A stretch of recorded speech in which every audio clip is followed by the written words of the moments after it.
Hello po sa lahat. So, ngayon ay gagawa ko ng avocado salad kasi nag-crave ako kahapon, nakakita ko sa palengke. So, ay bumili ko. Ayan. Nalagyan natin siya ng egg. So, yung egg is na-boiled ko na. Hindi ko palang hiwa kasi mainit pa siya. Tapos, nalagyan natin siya ng ano ba to? Pipino. Pero yung pipino ginamit ko, yung maliit lang. Parang baby, ganon. Baby pipino.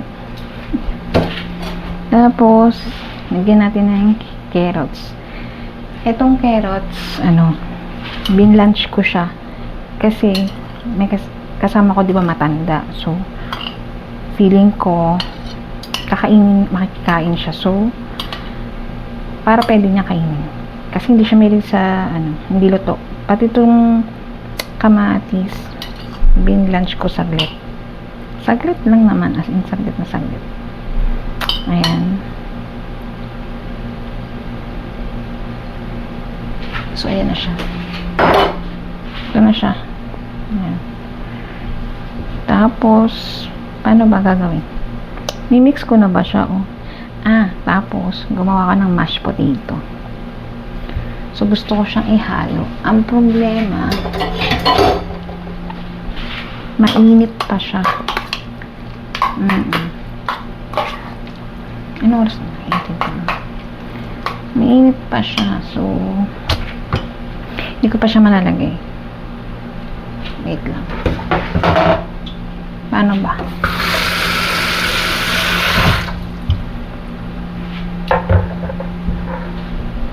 Ayun. So, habang pinapalamig ko yung mashed potato, nilagay ko na yung dressing. Yung mayonnaise. Bali, meron akong ginawang tuna sandwich, spread. Pero, dahil hindi ko siya naubos, ilang araw na siya. So, ito na yung gagamitin ko.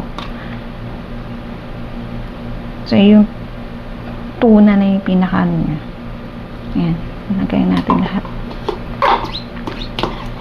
Ayan. Ayan. So, ayan. Haluin natin. Kasya kaya yung mayonnaise. Kasi yun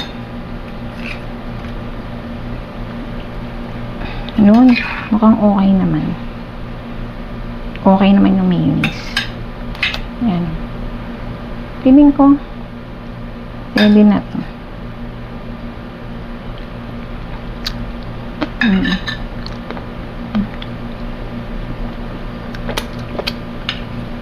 Pwede na.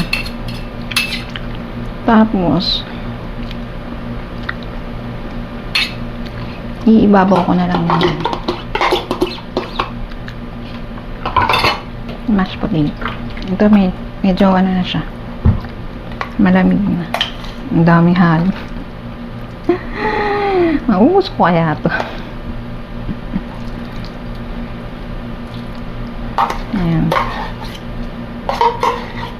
Halo-halo. Itatas na, may avocado pa.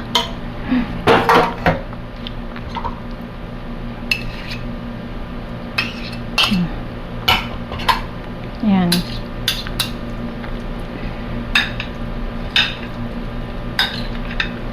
Ayoko kasi magkain. So, yun sayang yung avocado. Kaya sabi ko, ito na lang kakainin ko. Diba?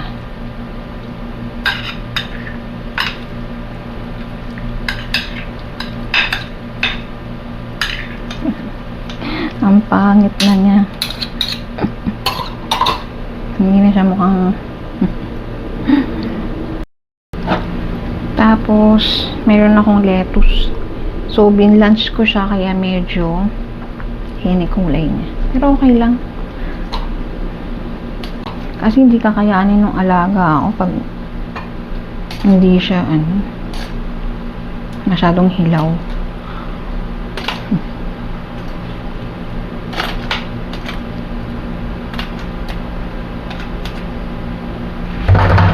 Grabe, ang dami.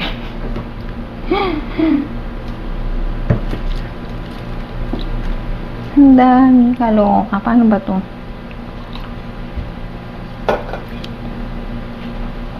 Ayusin ko muna. So, ito na yung finished product ng salad ko. Hindi na masyadong kasi dahil dun sa mashed potato. Dapat pala hindi ko nilagyan na mashed potato. Kaya parang masyadong luto. Pero hindi siya luto. So, ayan. Ayan lang.